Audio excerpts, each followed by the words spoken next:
Hook! Hook a yard. You're embarrassing yourself.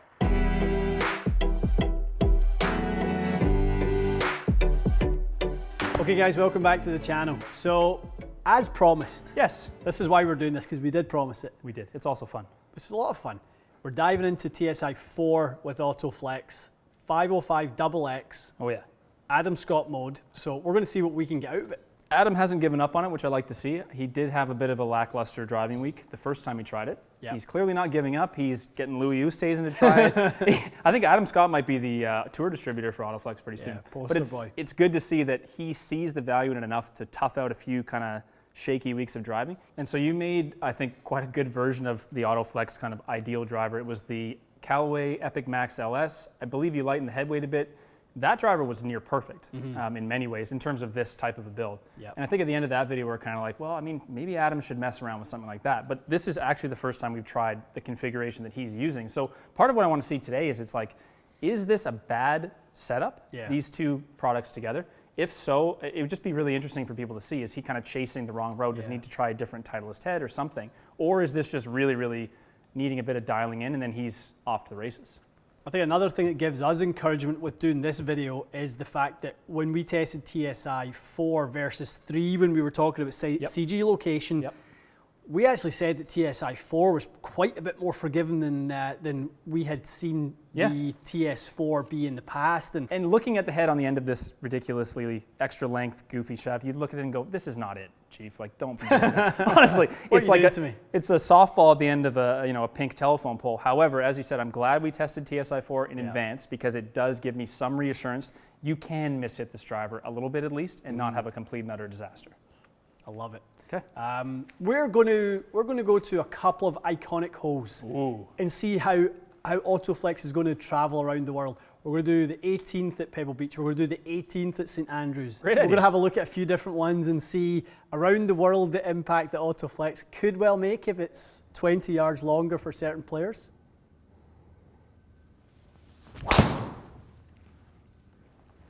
That's a beauty.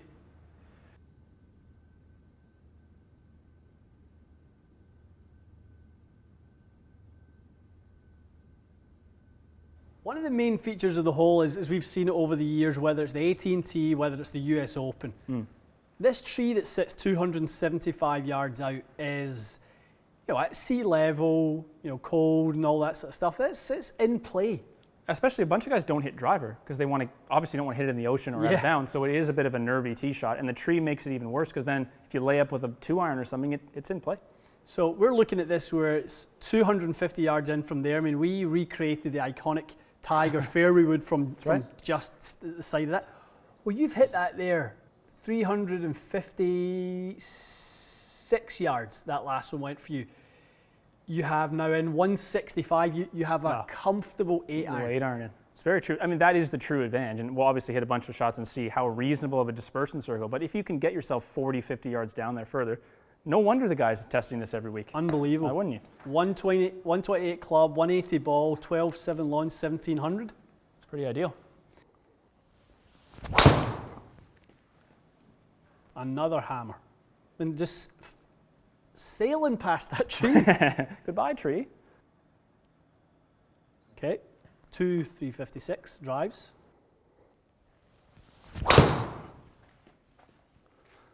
So that's the forgiveness test. That is so badly towed. I can't believe that went in the air. 320 in the air. That's what I was trying to say with TSi4 the other week is like, it's reasonable now. That's a terrible strike, and it's fine. Ooh. Oh, that sounded hard. Hit.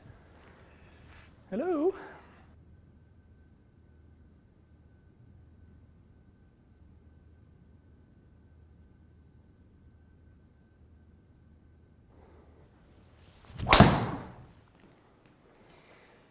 Yeah, I mean, when you hit it over there, I mean, look, it actually looks like quite a wide fairway. It is. I think the fairway gets wider the further down there you get. Definitely.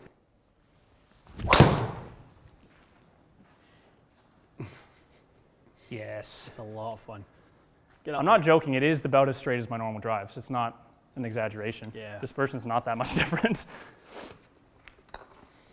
Oh, hello. Humming.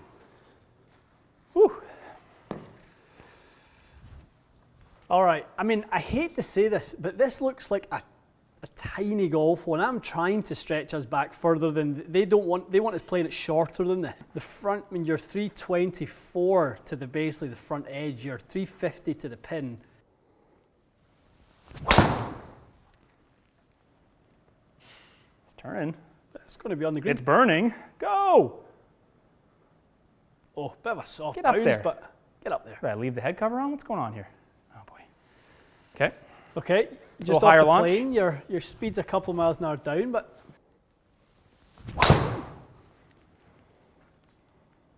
now that one's going to get the bounce if it gets the right side of that little slope. There you go. Trundle. Chase.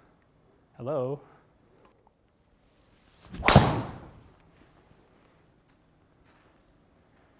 Oh, left foot bounce. 3 greens from 3. Come on, feed. Come on. Give me a putt. Come on. And you come. Thank you. Yes. 3 greens for 3.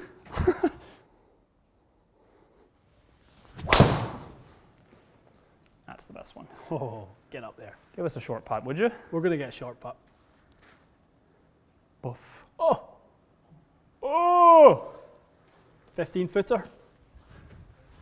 9 foot, but 9 foot 6. Get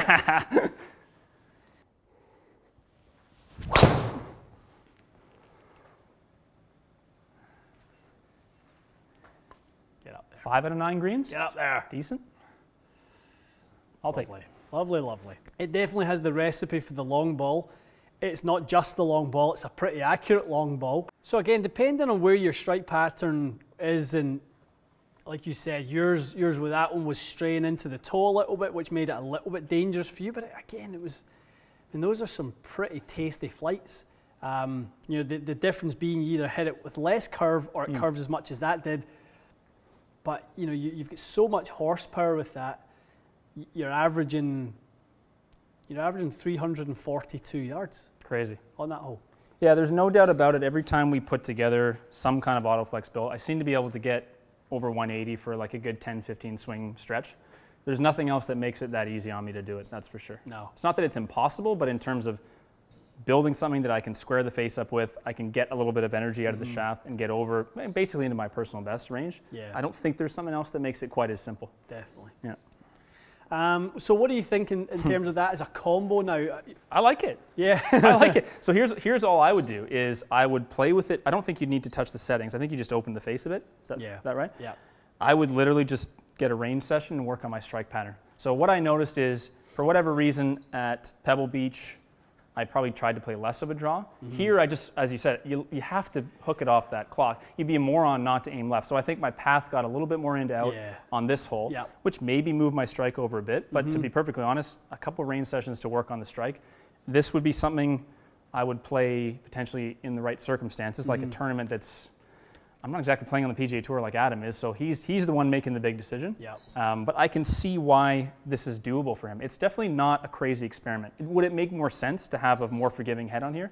I guess. But he obviously can't get his spin rate down. I can't think of any other reason why you would use it. It's got to be to lower the spin. We're talking about 2 holes that one, as we've said, you're turning it into a par 3. Yes. 4 out of those 5 shots have ended up on the green. 1 is at the side of the green. Yeah. The 18th at Pebble, every one of those you're going in with either a soft 8. I mean, you might be feeling good enough to hit a hard 9 into some of those. Well, if you're going to swing the way you swung on the tee, you probably hit 9. You're going to hit 9, so you're 9, 8, or 7 iron into the 18th at Pebble. Yeah. So you're if you can get it under control, you can see why the guys are doing what they're doing. And there's guys that can produce 181 miles an hour in a lot better balance and with a better strike pattern than I can. Yeah. So if I can look at this and go, I can definitely see how someone way better than me could have an even easier time and get all this output. You can't ignore it. If we see a person every few weeks on the PGA Tour testing it, I won't be surprised. Adam's going to be out there working the range for the next few months. Well, I think we can't wait to take it on the course and see if this just Ranger Rick who can play this. I would love to see that. Yeah, or is this legitimately something that on a course maybe that you know quite well? Yeah. You don't fear certain places, and if you miss the greens, you know it well enough to know what side to miss it at and stuff like that. Agreed. What does it do to the score? It would lower that score significantly. I'm thinking of my home course. If I chose to play around swinging like that with this setup, there's at least 4 or 5 par 4s I could probably get to. Challenge, yeah. And the par 5s, if you put it in play at that distance, would become very, very easy by comparison to where I would normally drive it. So good stuff. Okay, guys, that was some fun. We wanted to have a little bit of fun with it and you know, take it to 2 iconic holes where the distance discussion becomes very much alive in terms of what it would do to 2 iconic holes. You know, the counter argument to that is we're doing this in a simulator, no conditions. You would never play either of those 2 holes with no wind. No.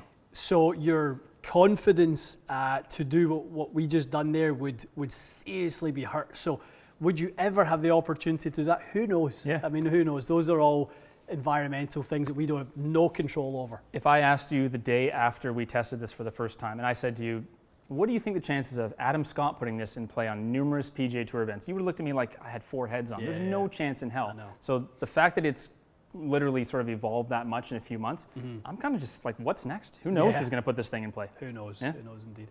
All right. As we said, a little bit of fun there. Let us know your thoughts. Let us know if you've dabbled. I know there's lots of you have now had the experiment. I just see AutoFlex everywhere right now. I want to know what your experiences are. I'm hearing more good than bad. That's positive. I agree. It's definitely more on the positive side. There's a few people that said, listen, it didn't work for me. Didn't work for me. Expensive experiment. I sold it. Fine. But you're right. The overwhelming sort of majority seem to say it's doing something for them. Yeah, good stuff. Okay, we'd love to hear more about it. Who knows where it goes for us? We will see if we have a reason to get it back out. I'm sure we will. Stay tuned. We'll see you again soon.